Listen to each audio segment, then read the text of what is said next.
Hi, everyone. Thanks for joining me and Ronit for this memoir chat. We're going to talk about titles because those are tricky for me, for other people. I also want to say that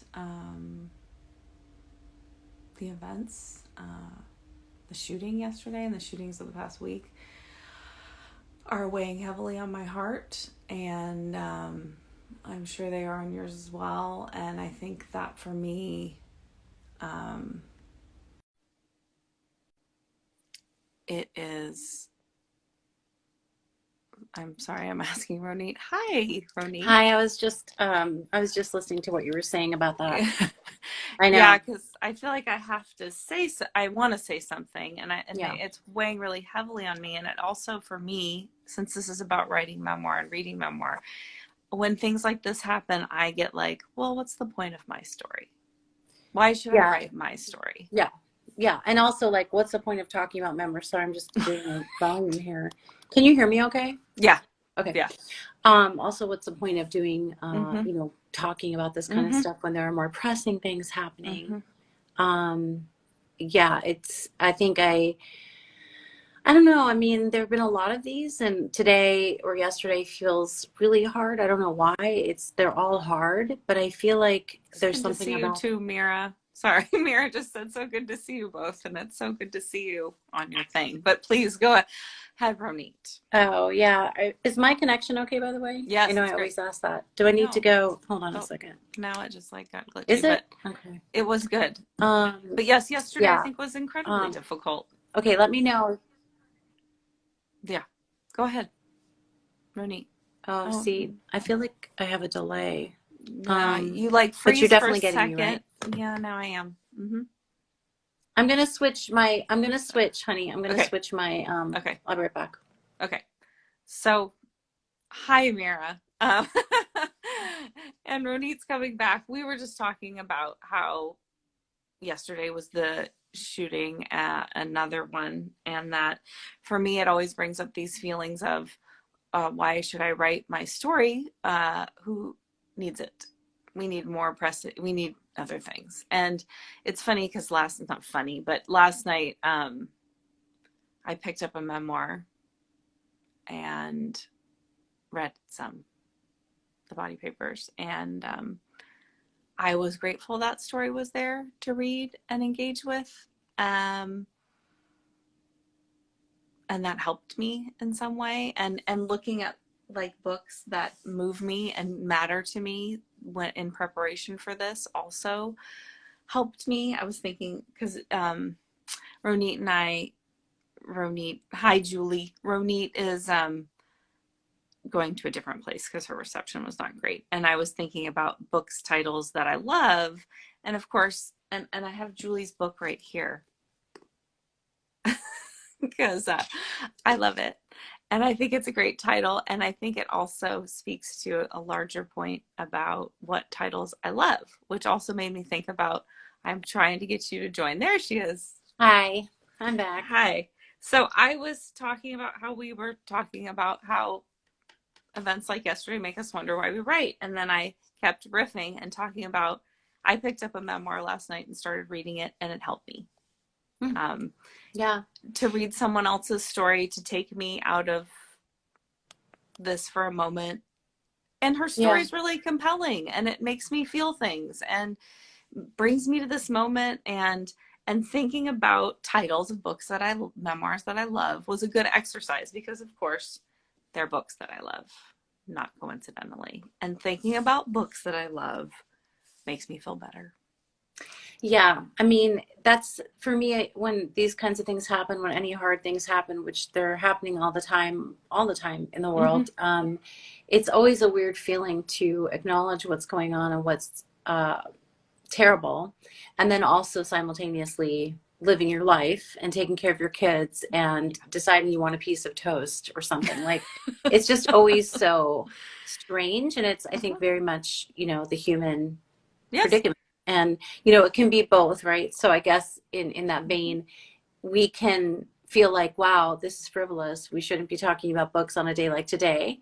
but they're not, it's a both and, so I feel okay about doing Yeah. it. I mean, we are discussing it. We're not like tone deaf Right. to what's going on. But and it's interesting that you picked so the memoirs I picked for their titles. I mean, I've read them Hmm. all, but Me I picked too. them for their titles, not necessarily because they're in order of my love for them. I No. kind of picked but I thought about that. I was like, I wonder which books Allison's going to bring to this conversation. And I kind of organized mine by type of titles, Hmm. just a little bit so we can discuss it and, Hmm. maybe, answer questions as they come up in the chat. So do you want to share one of yours? Well, I was Julie Vick is here, so I have her book with me, and it is the kind of title I realized. Speaking of groupings, I'm sorry, and I'll say it in case babies don't make small talk, so why should I? I realized that I have a certain kind of title that is my favorite, and it is titles that are long and that tell me what it's about. Blow Your House Down by Gina Frangello, Mhm. um, and tells me the tone, what it's going to The be tone. like. Yeah. Oops. Don't go away.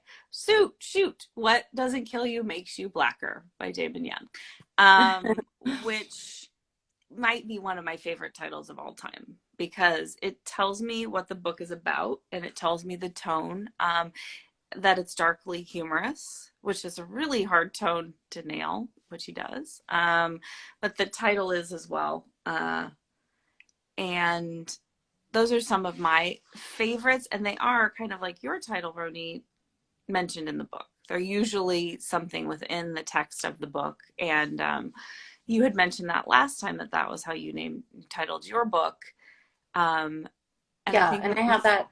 Yeah, so mine is kind of long too, and sometimes I regret exactly how how long it is because it's not easy to hashtag it. I mean, I'm not. right. That's like a really good problem to have. Sorry, obnoxious.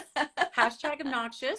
Well, Um, well, yeah, and I wanted to speak to that. I brought it because I know you wanted to talk about that. And for me, I had a couple of other titles that I was working with, and I had a teacher who said, at my master's program, who said, "Well, I really think you need something about your Jewish culture, your Jewish mm-hmm, religion. Like it should be something like that." When I was first thinking about it, and I was just racking my brain because it is a Jewish story, but it's also a lot of other things, and I couldn't really figure out what that would be that wouldn't be just firmly Jewish. It's really, I'm not a religious person.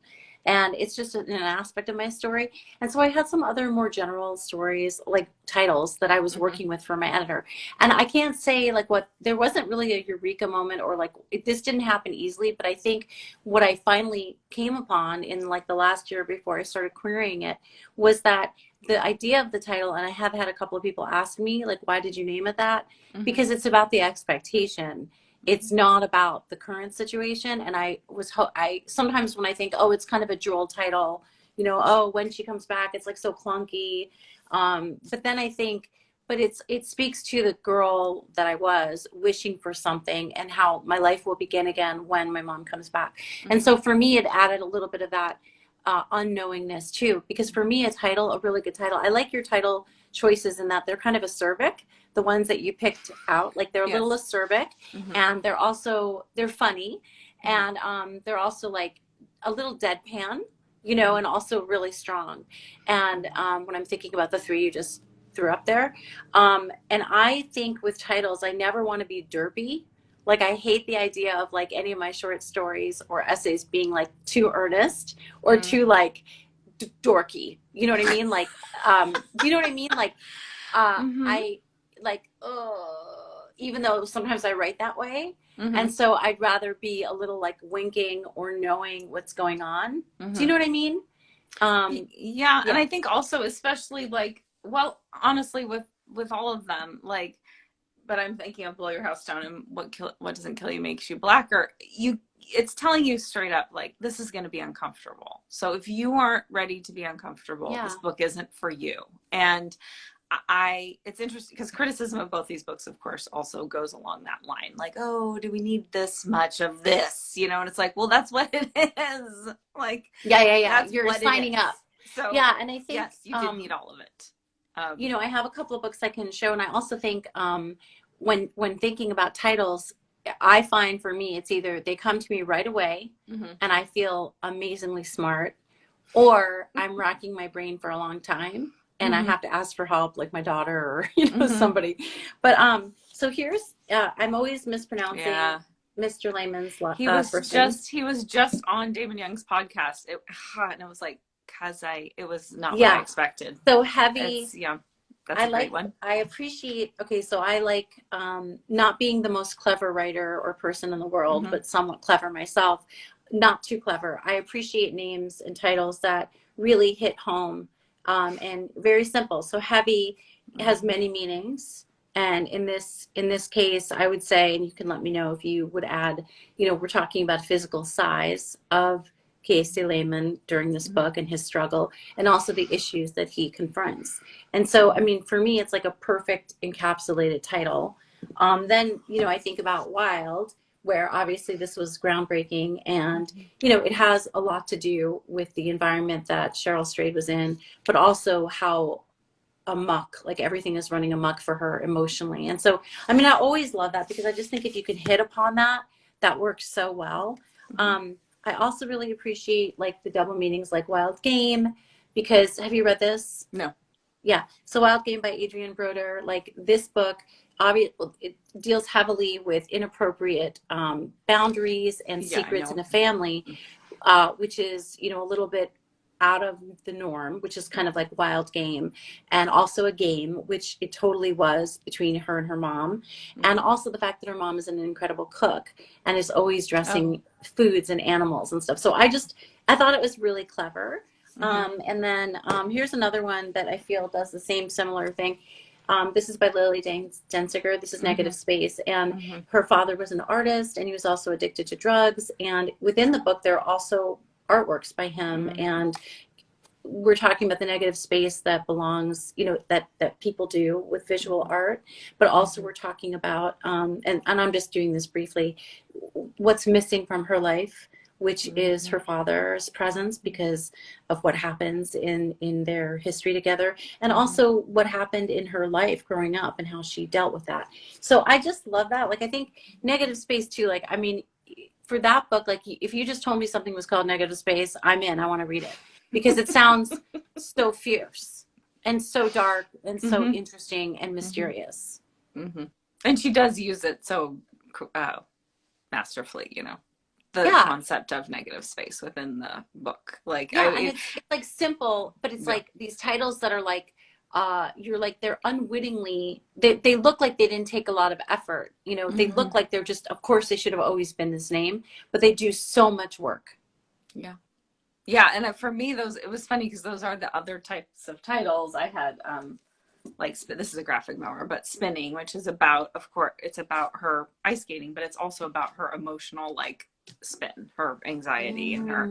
Mm. And I think that those are the I mentioned in the last one. Those are the titles I think a lot of publishers want. The sort of one word Yes, you were encapsulation talking about the of one words. Yeah, I didn't everything it's realize. about, like Yeah. wild and heavy. And for me, those are like very intimidating as a writer. Like, Oh, sure. to feel like, oh, because I said in the last one, and I stand by this, they're not very Googleable. That's not the word, but searchable. Like, Yeah. you got to be special to search wild and show up, and you're the author of this book. I mean, I feel like the weight of, of that one word title. Can you imagine like the gravitas or like the confidence on the part of the Yes. publisher? Like, Yeah. oh, Yeah, I'm gonna like, write. I'm gonna do heavy, and and people are gonna know what you're talking about when you say heavy, and people yeah, do, and people yeah, will for a long time. yeah.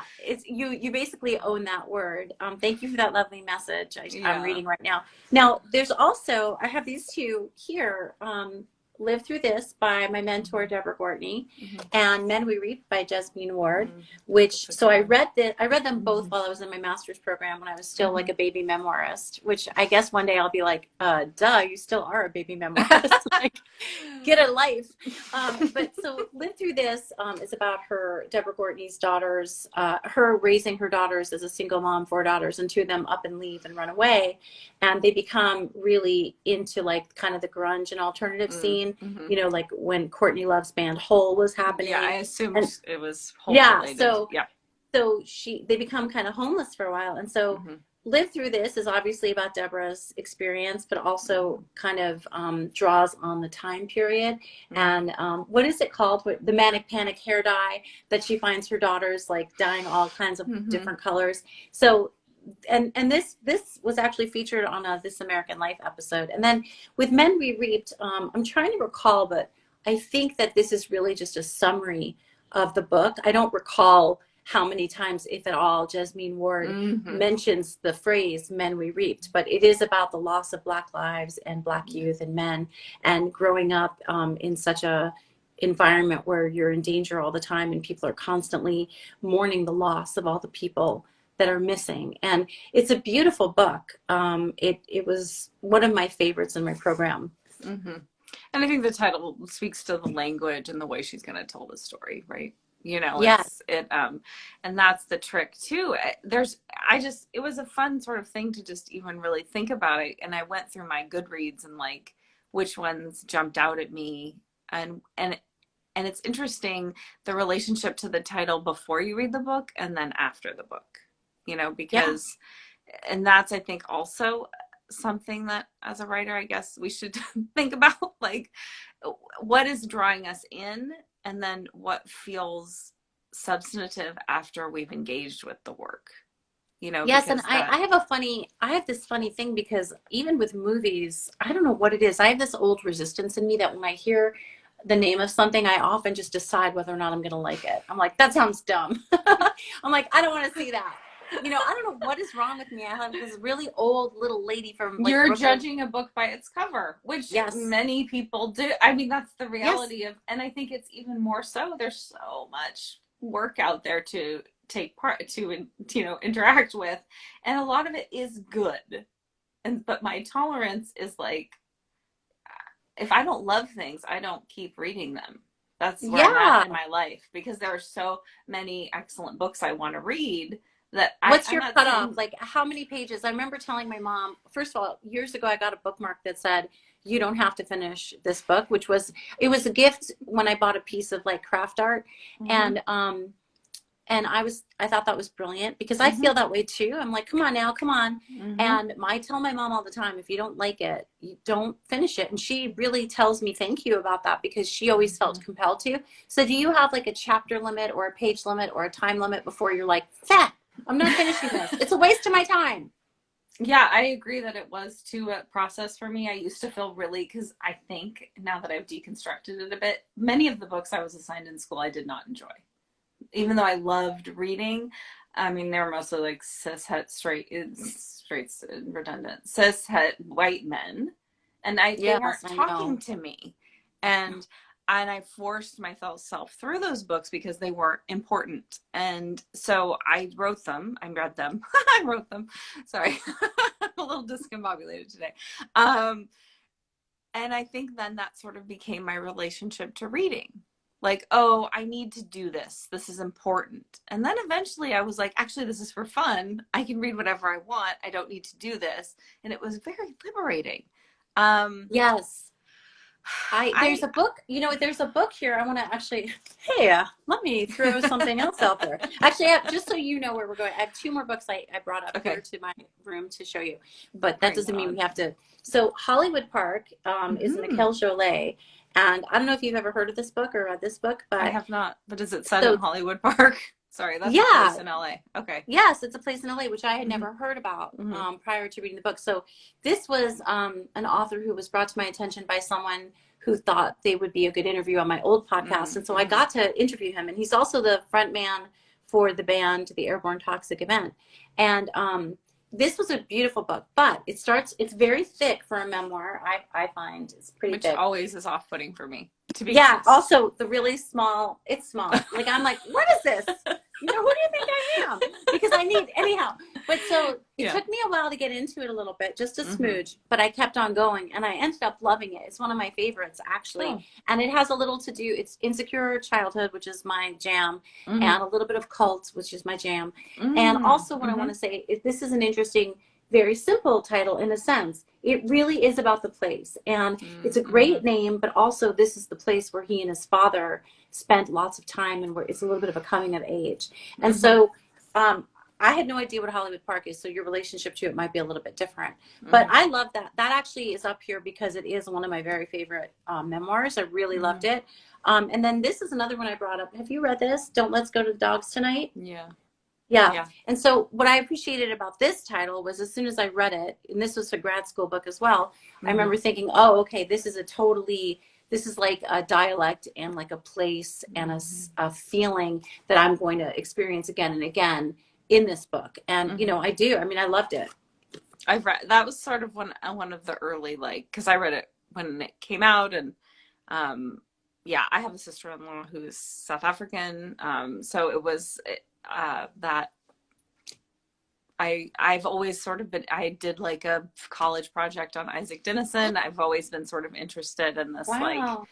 um these people living in Africa not their homeland, their Yes. relationship to it, their Yes. relationship to. So, I thought it was a beautiful book. I am saddened by some of the things she has written later, particularly about Oh, memoir, because she's very dismissive of certain narratives, which is bothers that me. right? I did not Yeah, know that. I have to yeah, look into that. Thank you for telling me. yeah, because she's become one of these like, oh, we don't need more of these women talking about their trauma, people, and I don't Okay, well, like that that's because not cool. I'm like please continue talking about your You know, trauma. I'd Like, like to see a I'm memoir here for cage it. match.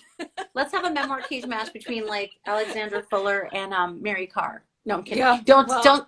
Let's strike that from the record. Although it would be really fun. I'd love. Did I lose you? Did I just wake me? you up? No, Woo! no, I'm No, here I for mean it. like you just laughed a lot, so I think Oh, I just like. I think I just had this idea because I'm such a memoir dork that I literally would like love to see just a really long television program with people talking about memoir. yeah. You made Mira laugh and Julie. And Mira, Julie thank way you. back said it is hard to have a long titled book. She did agree with you, Ronit, Yeah. when you said that, and we didn't mention it. Yeah, But yeah. And also, I remember last time we did this, Allison, I was like constantly interacting with everyone who said yes, join. yeah. So And I then was I ready realized for later, I that. was like, maybe I'm so green. I'm not supposed to do that. Because you were just like having a conversation with me. And I was like, hi, hi, hi, squirrel. And I so I don't do decided to it be like cool this time. yes, I don't do it on the poems because I feel like it sort of is interrupts the person who's sharing their story. So I don't want to be like, hey, so and so, like you're Yeah, yeah, sharing yeah. this Oh my vulnerable piece of gosh. yourself. And I'm like, hey, but within this Oh my context, gosh, my friend is here. Um, oh, that sounds really hold on. hard and difficult Yeah. to unpack. Time But out.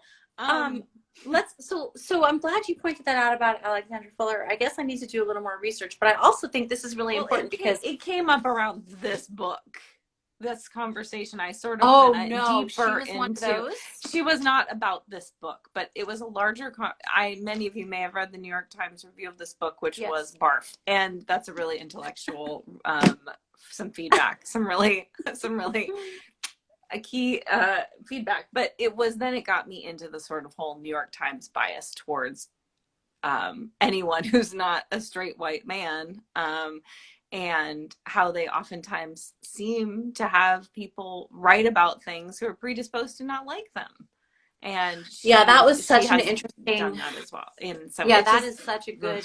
What was important, I mean, I'm really sorry that that happened with that book with Blow Your House Mm-hmm. Down, but I think that the interesting part of that, the redeemable part too, is just the open the conversation Mm-hmm. between people who have access and Mm-hmm. who, cis white women especially who have access and who have like keys to the kingdom, so to speak, and Mm-hmm. how the books that were available to me and just like what you were talking about when I was growing up, I think so much when I a side note, but when I used to learn about history or anything anthropological in even elementary school, as long as there was a woman involved, food, culture, family life mentioned, I was hooked.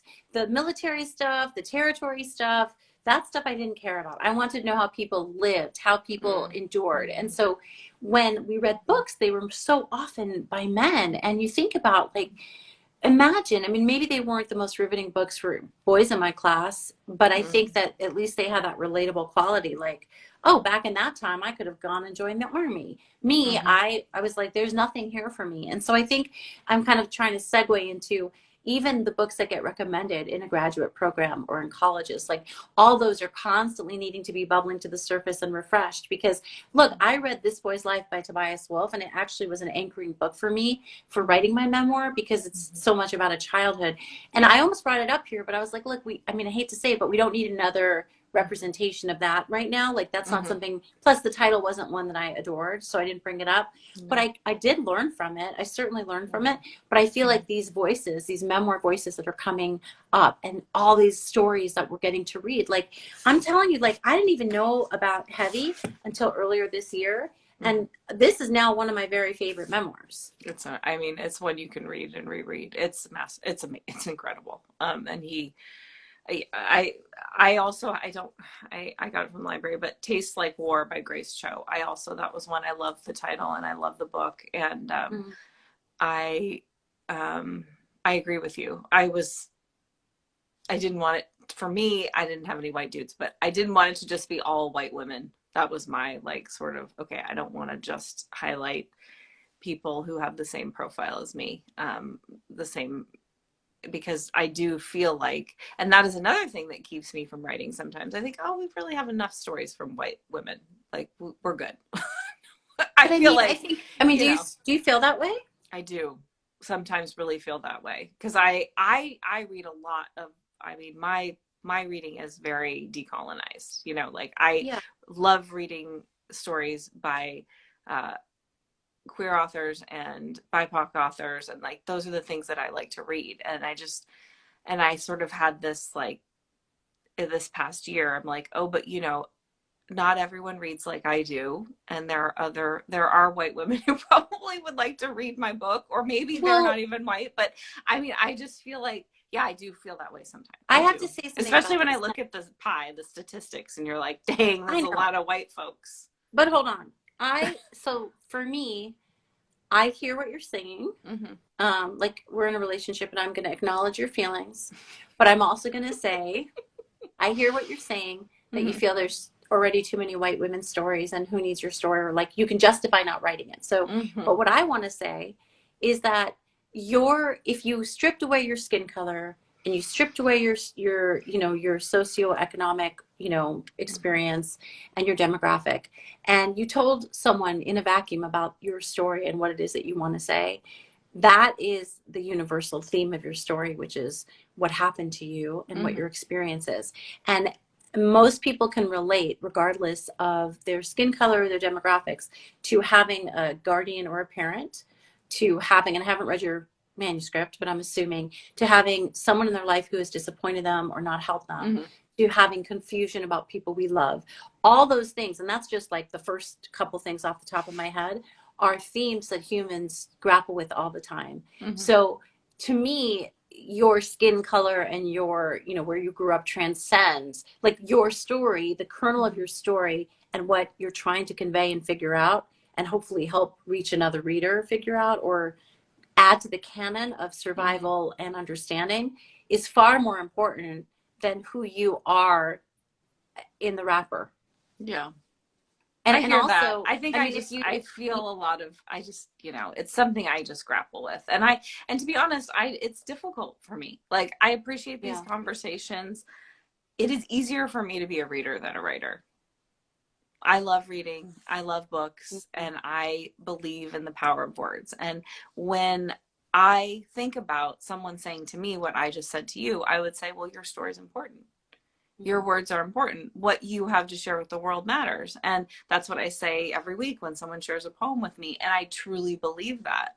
Mhm. Um, but it's my own sense of self, and my Yeah. own, like, not believing, or believing that what I have to say is as important as what others are. And that's something I have grappled with my whole life, right? I've I mean, this is decided, something that I reckon with all the time. well, I think your biggest problem is that you keep reading other people's books. So just put away those books and stop reading for a couple of years. Just stop reading. We'll cure you of this. Go into isolation so you Can feel you like you're the imagine? only one whose story matters. I No, could I'm sorry. never. No, but I can you knew. imagine? Some people don't, and that's like the funniest thing when you interact with writers who don't read because they're Yeah. out there, Hi, and they're Paisley. not me. I Yeah. because I'm like, I mean, books kept me alive.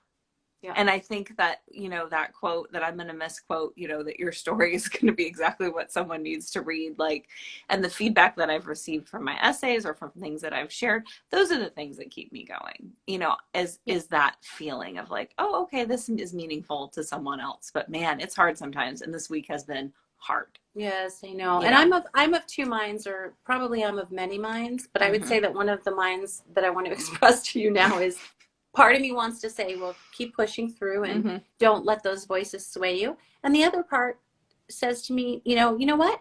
Then don't put that expectation on yourself right now. You can't like jam it into being. Mm-hmm. So you can rest.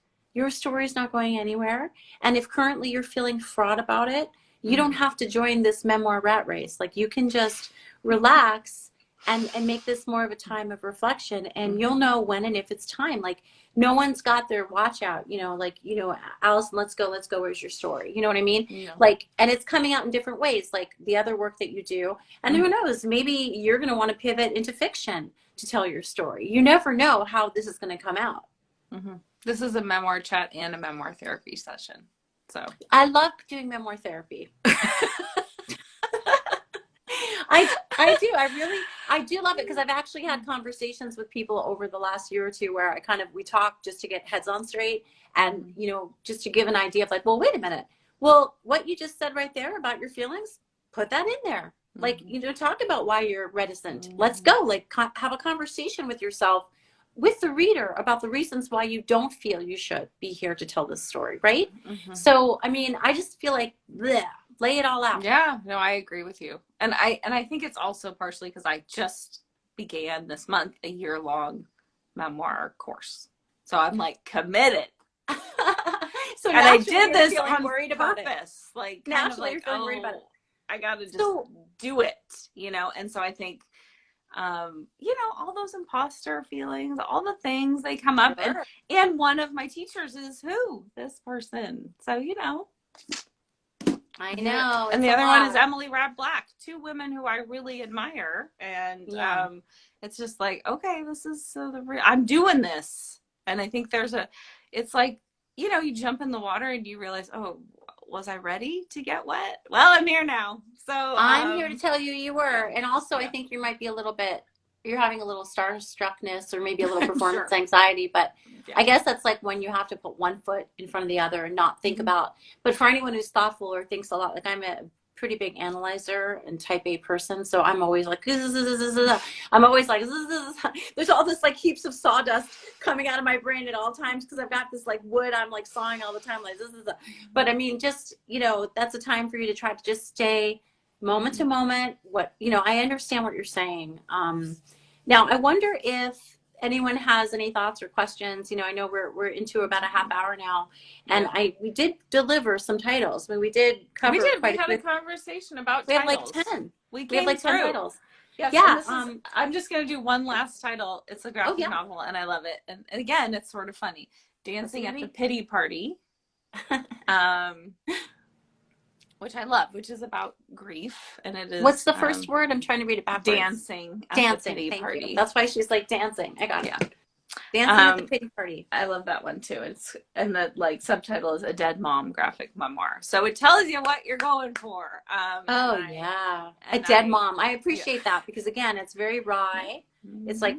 like not mincing any words. And actually, I almost brought up Fun Home. Did you read that by Alison Yeah. Bechdel? Yeah, like Fun Yeah. Home, I really love too. But I was like, Mm-hmm. I'm not really prepared to talk about the title necessarily. But Mm-hmm. it's kind of like ironic, Mm-hmm. and it's dark as well. And that was a great listen. Anyone who hasn't read a graphic memoir yet, Love I them. highly recommend them. And they actually took me Love them. longer because you're kind of you love graphic because you write Mm-hmm. graphic novels, Yeah, and graphic but graphic memoirs I think are just like, I love, if I were an artist, I would be doing that form. It is just, as it stands now, I am going to have some illustrations with the same artist to Drew Oh, Reaper, wow. because it's really difficult. Like, it's hard for me to not think in images, like, and then want to see some. It's just like the way my brain works. So I'm trying to figure out a way to do all of that. But yes, you're right. We're at a half hour. We're going to wrap up. So if anyone has questions, is that what you were going to say, Yeah, and Ronit? also I want to add something to the graphic memoir thing. When I Mm. first picked out that book to read, Fun Home, for my graduate program, I thought, I'm going to breeze through this. It's mostly Mm. pictures. But boy, was I wrong, because then, Mm-hmm. all my human interest and analytical skills for face reading were at work. I would read the dialogue, and then I would search the photos as if it was a photo album. I would search the images to be like, what am I supposed to be gleaning from this? What are the eyebrows doing? So it took me just as long, if not longer, because I And was what's soaking it all happening up. between the panels, which is something Yeah. that they talk about, like that there is the space between the panels and things are happening there. So your brain is also Oh, filling wow. in Yeah. that, whether you're Yeah. It was a conscious of it treat. or not, your brain is doing it. Like, Yeah. It was like a feast. yeah, it's brilliant. She is. Yeah, do we have any thanks to everyone who joined us. Yeah. Thank you. It's lovely always to, I know we don't get to see your faces, but it's still lovely to have you here. It is. And this was a good, for me, I almost texted you this morning and said, "Oh, I don't know if I can do this," Yeah. Yeah. I know. but then um, I thought, well, it's good to just come and talk about, like, we're writing about memoir. It's not like we're having a conversation about, I don't know, What were we going to, some, well, I mean, like, we that can just actually, talk about what's going on. Like, that's yeah, well, what it we did is. too. I mean, Mm-hmm. we did a little bit too. And, oh, um, But I really was hard grateful to time. see you and talk about, because books do give me like hope.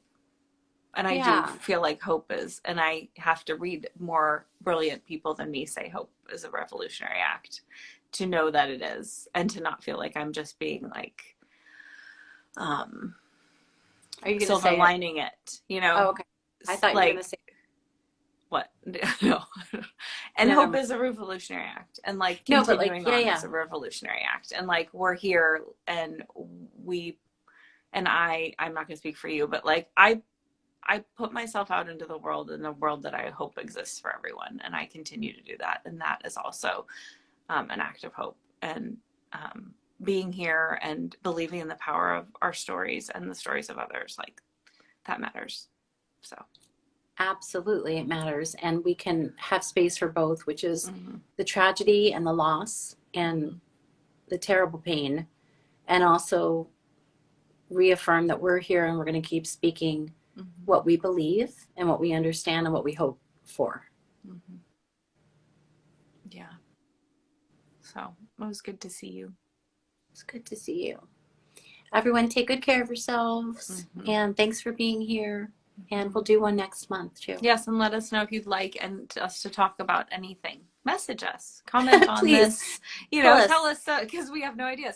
Um, so, I can talk about a lot of different things for a long time, but it might not be interesting. so please let us know if you'd like a directed conversation.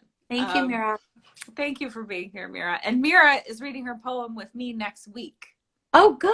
Oh, good, good, So good. I'll try to tune tune in. in. I'm And sure then I have time. Ronit is soon as well. And That's right. I Julie, I'm gotta write coming for that. you. Okay. Gotta write that. Yeah, you do. Okay. Bye, Okay, everyone. bye. Thank you. Yes, thank you.